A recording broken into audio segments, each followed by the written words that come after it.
চনত পথেৰ পাঁচালী হৈছে বংগত। আমাৰ অসমত ভূপেন দা পিছ পৰি থকা নাই। তেওঁ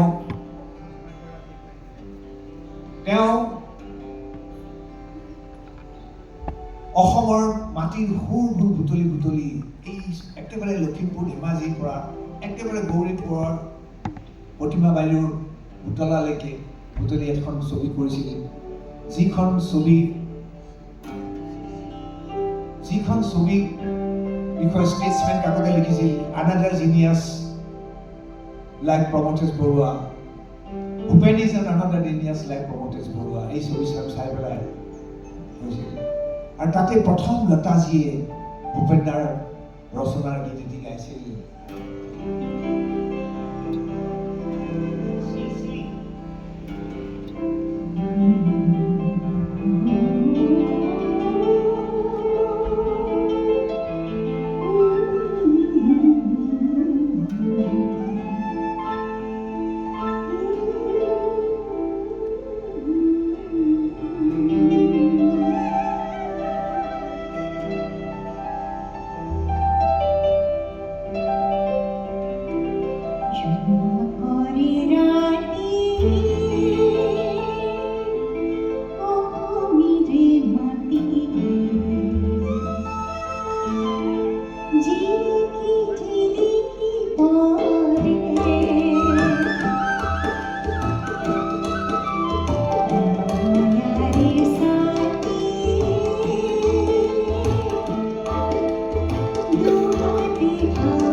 মনিটৰত অকণমান বাহিৰটো বহাই দিবচোন, অকণমান গীটাৰখন শ্লাইড অকণমান। সেয়া যি আৰম্ভণি ভূপেন দাৰ গীতৰ সুৰৰ প্ৰেমত পৰিল লতাজী। ভূপেন দা ক'লে, আমি নহ'লে বম্বেত এটা ষ্টুডিঅ' খোলো, আহক আপোনাক মই সহায় কৰিম। দুটা গীতত গালে, এটা হ'ল জোনা কৰে ৰাতি। আৰু লতাজীয়ে কেতিয়াও নকৰা কাম এটা কৰিলে, লতাজীয়ে কোৰাছ গালে। কোৰাছ জীৱনত এটা গীততেই গাইছে, সেইটো হ'ল ৰূপ পোৱাবৰ কাৰণে মাতিবা কাক। ভূপেন দাৰ প্ৰতি সন্মান জনাই ভূপেন দা, হেমন্ত মুখাৰ্জী আৰু লতাজী। তাৰপিছত ভূপেন দাৰ লগত এটা মধুৰ সুৰীয়া সম্পৰ্ক আৰম্ভ হ'ল।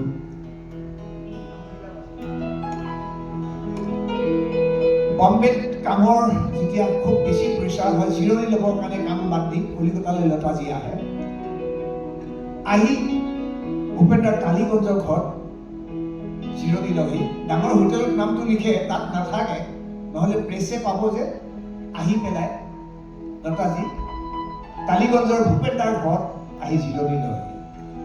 তেনেতে এবাৰ কেনেবাকে, সেইটো খুব চিক্ৰেটলি ৰাখে ভূপেন দা আৰু ভূপেন দাৰ ছেক্ৰেটাৰীয়ে জানে, লতাজীয়ে জানে, এনেকুৱাকে চিক্ৰেটলি ৰাখে।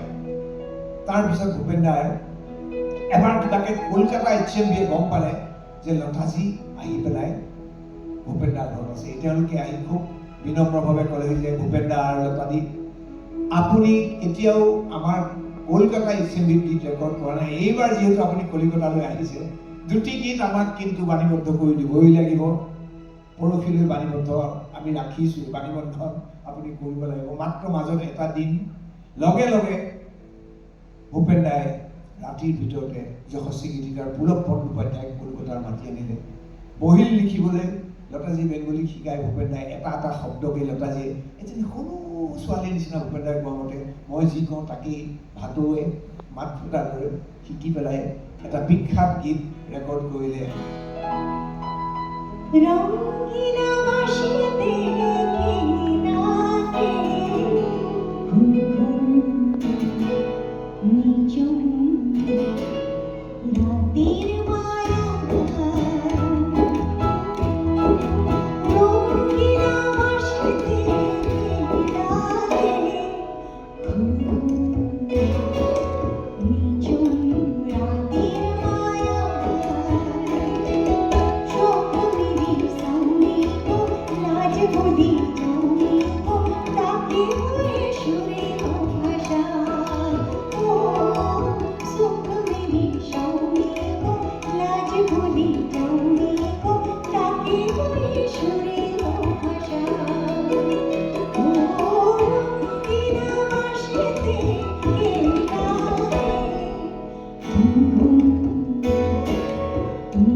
মাছকে ভূপেন দাক খুঁজিলোঁ আপুনি মাছকে কেনেকৈ